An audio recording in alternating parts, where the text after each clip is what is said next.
$9.98, please. Debit, credit? Oh, that's fine. Yes, hon. Now you let me get out. Okay. Yep, 1 second. Thank you very much. Have a great day. You too. Bye. Let me get out now. I personally could not consider being a surrogate being a job. There's a lot more jobs out there that pay more than $15,000 a year. I mean, yeah, there's the money aspect, but there's no amount of money that could actually be enough for what you're doing, being a surrogate, because it's a very long and tedious process, especially if you don't get pregnant right away.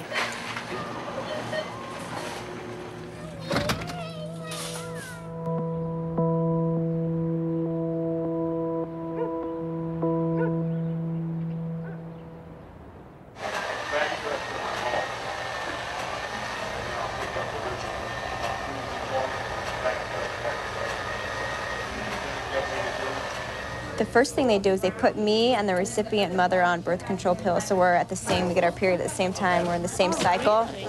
Yeah, they coordinate that first, and then when they take the eggs, they put them in the mother, like within days of when they take them out of me.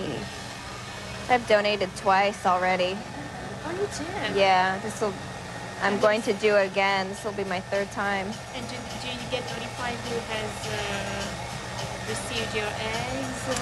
Kind of. It's kind of anonymous. Some couples don't really want you to know much about them. I mean, I don't know their names. I think I might know their first name. Sometimes I know their first name. The first couple, I didn't know that much about them because they were from Sicily.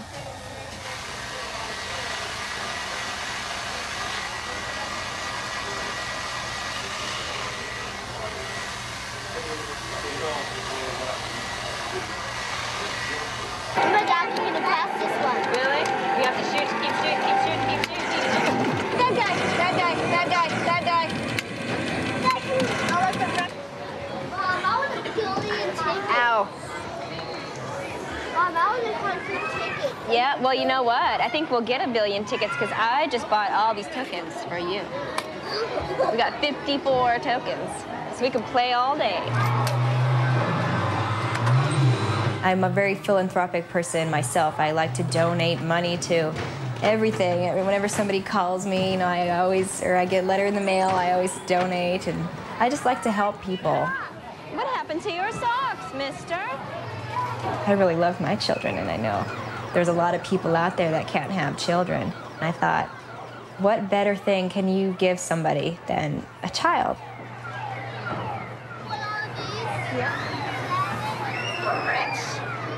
I don't think that I'm playing God doing this for somebody, although I think that it's more like I'm being somebody's angel and giving them a gift that they can't provide for themselves.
stations I could listen to in the car on the way home. But not any of them were like this one. This one was different. You heard it once, you had to have it every day. I felt myself becoming more and more dependent on it. The Bill Handel radio program featuring William Wolf Handel, Esquire. Now, let's talk about something that is very real, and there's real controversy, something that you've been involved in, and that is the patenting of genes and genetic engineering. That is unbelievable. Well, it is interesting because right now there's so much incentive on the part of biotech companies to actually start to find ways to genetically enhance human embryos. About a third of potential parents in one survey said they would want their child genetically engineered to have the appropriate sexual orientation.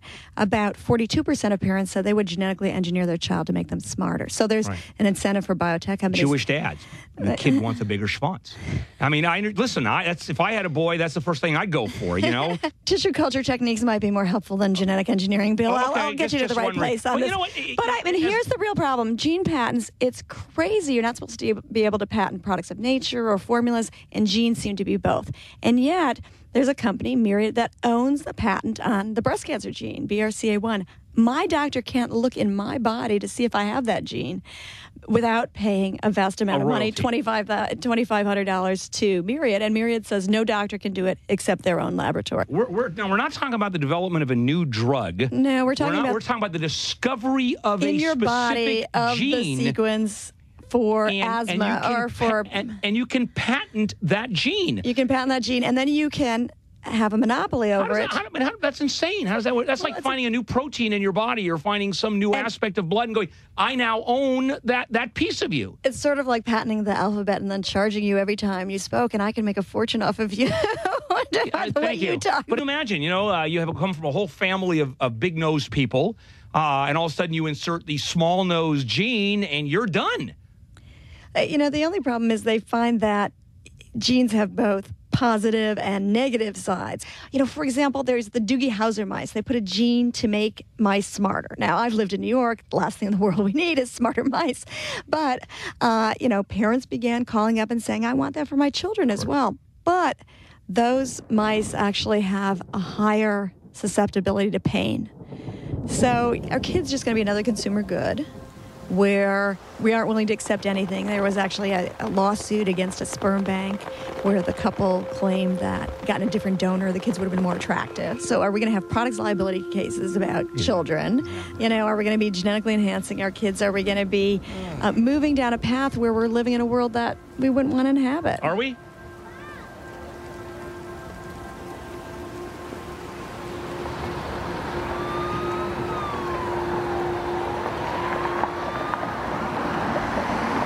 Let's spend a minute talking about sperm banks. What's the best thing about buying sperm online? The convenience. It is so convenient. Cappy Rothman, a very dear friend of mine, the medical director of the cryobank, estimates that last year Americans bought $45 million worth of frozen sperm via the internet. The internet has completely revolutionized the business of sperm banking. And by the way, you can search by hair color, hair texture, skin tone, race, weight, height. You can choose a very athletic donor, down to the types of sports, all the way to a couch potato.